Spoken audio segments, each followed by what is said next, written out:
at the outset last spring, we're in Delhi, and Delhi is kind of at the edge of Merced County, and it's heavily agricultural. And at the outset, our folks continued working, by and large, because they worked in the fields or they worked at foster farms, and as COVID got worse, it got worse for them too. And it got worse for them too because they were still trying to meet the demand of what that kind of initial moment felt like for everybody. And when everybody was like hoarding toilet paper and trying to buy up all the meat they could find and all that kind of good stuff. And in the meantime, our kids, obviously we discovered quickly that our kids very, very much disconnected from their process at school. Distance learning was not necessarily, we kind of got thrown into it. And then moving into the summer, we thought we were going to have some opportunity to have folks on campus and some type of hybrid kind of schedule and things like somewhat back to normal. And then of course, COVID threw us another curveball, and that went in a different direction. And we ended up starting the year in distance learning, but with a much more defined plan. That defined plan was great, except now what used to be an opportunity for folks to be engaged and working started to fade off. Outbreaks started to limit the ability for people to be at work. Folks got more afraid, and people started having to be home more.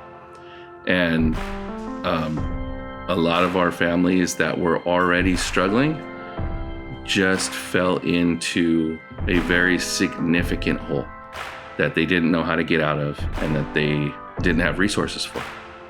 And initially, our outreach to our homeless and foster families, and our neediest families beyond those categories really was in the form of food assistance that we had acquired some assistance through UC Merced and a company that was associated with them, an agricultural company, Daylight Foods, that was associated with them.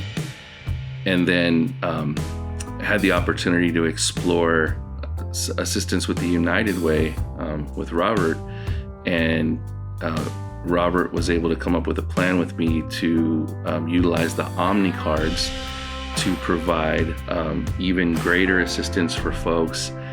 And what we've done with that is taken the same group of families. So we service about 25 families per month, and we're able to provide those families with these $250 Visa debit cards. And they in turn give us back the receipts when we come back to them the following month, demonstrating the fact that they're using this stuff on basic necessities, food, utilities, gas, things that they just need for their families to survive. And it's been super successful.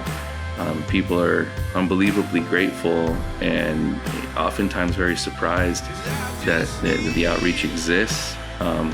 And we've even gone as far this month as to expand it a little bit more and attach some additional families. And families are starting to reach out to the school now because they know that there's some additional help there. And without the United Way support, I don't know how we would be able to help those folks really kind of make ends meet right now.